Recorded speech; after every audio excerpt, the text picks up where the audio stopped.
Hello दोस्तों, नमस्कार। कैसे हैं आप लोग?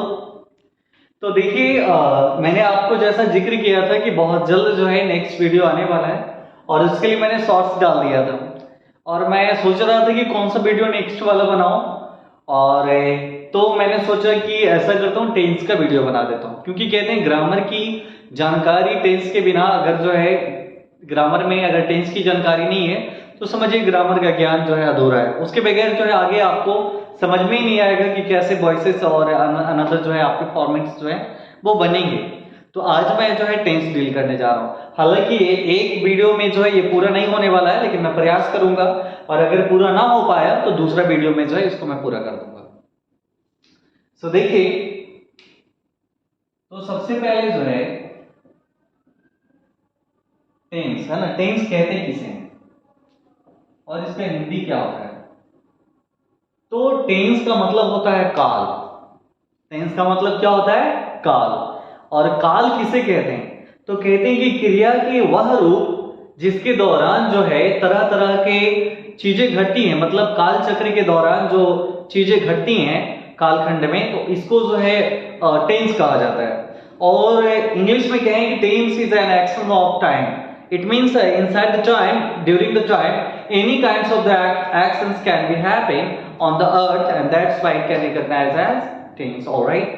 So सारे जो है टाइम के ही एक्शन होते हैं। जैसे मैं प्रेजेंट टेंस को मान लीजिए, इन टाइम के जो एक्शन है इसको तीन खंडों में बांट दिया गया: प्रेजेंट, पास्ट एंड फ्यूचर।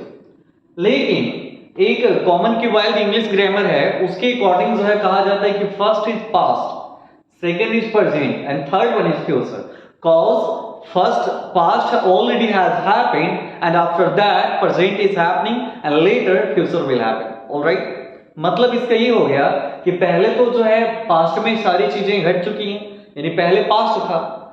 आज हमारी वर्तमान स्थिति है, उसके पहले बच्चे थे तो वो तो पास्ट टेंस हमारा था। अभी वर्तमान में जो हमारी स्थिति है वो हमारा प्रेजेंट टेंस है, और जो आने वाले समय में होगा तो वो हमारा फ्यूचर होगा। तो इस प्रकार से तीन खंडों में बांट दिया गया। अलग अलग ग्रामेरियंस जो हैं वो अलग अलग अपनी अपनी थ्योरी को प्रेजेंट करते रहते हैं, लेकिन सभी को अगर माना जाए, जैसे समय की घटनाओं को विशेष रूप से जानने के लिए, जैसे टेंस का काइंड्स क्यों बनाया गया? अगर नहीं भी बनाते तो कोई दिक्कत नहीं था, क्योंकि ये तो समय ही है, लेकिन इसका काइंड्स इसलिए बनाया गया ताकि जो है समय को अलग अलग कालखंडों में बांटकर और उस अलग अलग कालखंडों में जो घटनाएं घटी इसके बारे में जानकारी हासिल कर सके।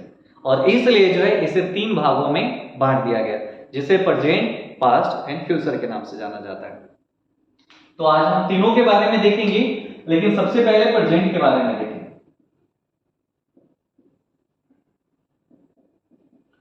इसके तीन भेद होते हैं, कौन कौन? प्रेजेंट, दूसरा पास्ट और तीसरा फ्यूचर। सो प्रेजेंट किसको कहते हैं, पास्ट किसको कहते हैं और फ्यूचर किसे कहते हैं?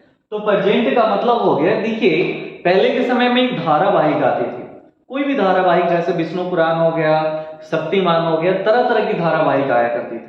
और उस धारावाहिक में देखे होंगे कि मतलब जैसे वीडियो आरंभ होता था तब जो है बोलता था कि है ना, मैं काल हूं, है ना, तो मैं निरंतर चलता रहता हूं। ऐसे जो है बायोपिक्स बताए जाते थे, कुछ ऐसी स्क्रीनिंग कर दी जाती थी।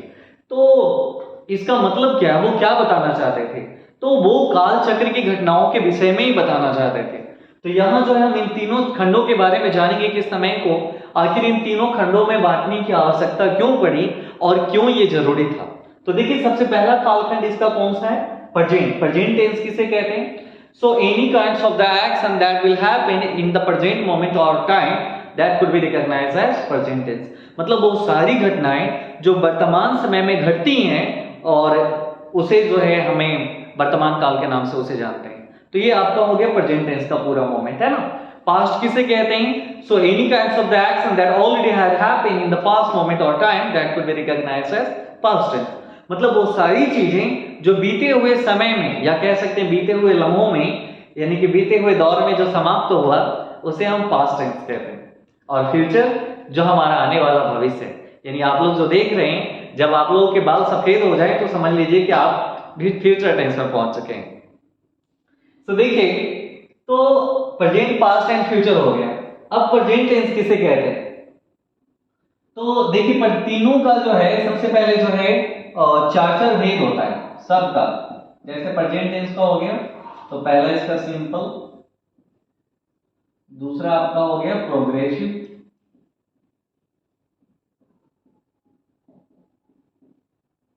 दूसरा प्रोग्रेसिव, तीसरा परफेक्ट, और चौथा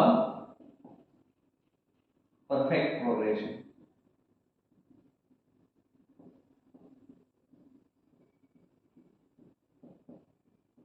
अब देखिए, तो इसको हम ऐसे भी कह सकते हैं, इसको सिंपल भी कह सकते हैं, या इंडिफिनिट भी कहा जाता है। तो इंडिफिनिट हो गया, सेकंड प्रोग्रेसिव हो गया, इसको नॉन प्रोग्रेसिव भी कह सकते हैं।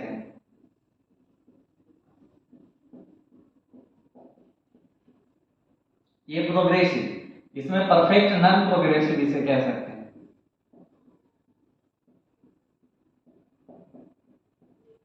और ये परफेक्ट प्रोग्रेसिव। तो ये यही चार जो है भेद होता है, जो प्रेजेंट का भी होगा, यही पास्ट का भी होगा, और यही फ्यूचर का भी होगा। प्रेजेंट में अगर रहेगा तो प्रेजेंट में इसको जोड़ देंगे तो प्रेजेंट सिंपल या सिंपल प्रेजेंट कह सकते हैं, या फिर प्रेजेंट नॉन प्रोग्रेसिव टेंस भी कह सकते हैं। इसको ही जो है पहले के दौर में जो है प्रेजेंट इंडेफिनिट टेंस के नाम से जाना जाता था। तो या तो आप इसे प्रेजेंट इंडेफिनिट टेंस कहें, या फिर सिंपल प्रेजेंट टेंस कहें, या फिर प्रेजेंट नॉन प्रोग्रेसिव टेंस कहें, तीनों का मतलब एक ही है। सेकंड हो गया प्रेजेंट प्रोग्रेसिव टेंस, या फिर प्रेजेंट कंटीन्यूअस टेंस भी इसे कह सकते हैं। और तीसरा आपका हो गया present perfect non progressive tense, या प्रेजेंट परफेक्ट टेंस भी कह सकते हैं। और चौथा आपका हो गया प्रेजेंट परफेक्ट प्रोग्रेसिव टेंस, या प्रेजेंट परफेक्ट कंटीन्यूअस भी इसे कहा जाता है। पहले कंटीन्यूअस के नाम से जाना जाता था। अब क्या हो रहा है कि नए नए जो ग्रामेरियंस आ रहे हैं, तो इसमें बदलाव कर रहे हैं। नई नई चीजों को, क्या है, चीजें वही होती हैं, केवल उसका रूपांतरण कर दिया जाता है। तो ये जो है इस प्रकार से इसमें रूपांतरण किया गया। तो प्रेजेंट में simple present, present progressive, present perfect non progressive, और उसके बाद present perfect progressive tense. Past में अगर इसी को लेके आएंगे तो क्या हो जाएगा, सिंपल पास्ट टेंस, या पास्ट नॉन प्रोग्रेसिव टेंस भी कह सकते हैं। और सेकंड आपका हो जाएगा past progressive tense, third past perfect non progressive tense, या पास्ट परफेक्ट भी केवल कह सकते हैं। और उसके बाद पास्ट परफेक्ट प्रोग्रेसिव टेंस, या पास्ट परफेक्ट कंटीन्यूअस टेंस भी इसे कह सकते हैं। फ्यूचर में जोड़ेंगे तो फ्यूचर या सिंपल फ्यूचर टेंस, या future non progressive tense, future progressive tense. इस प्रोग्रेसिव को बार बार बता रहा हूं कि कंटीन्यूअस भी कहा जाता है। फिर फ्यूचर परफेक्ट नॉन प्रोग्रेसिव, या फ्यूचर परफेक्ट भी कह सकते हैं। और चौथा आपका हो गया फ्यूचर परफेक्ट प्रोग्रेसिव टेंस। तो ये आपका जो है इसका फॉर्मेट हो गया, जो तीनों में वही होगा, केवल सब में ऐड कर देना है। बाकी जो है इसके भेद यही होंगे। तो चलिए एक एक करके जो है सबकी आइडेंटिटी, स्ट्रक्चर और उसके अलग अलग जो टाइप हैं, इसके बारे में अध्ययन करें।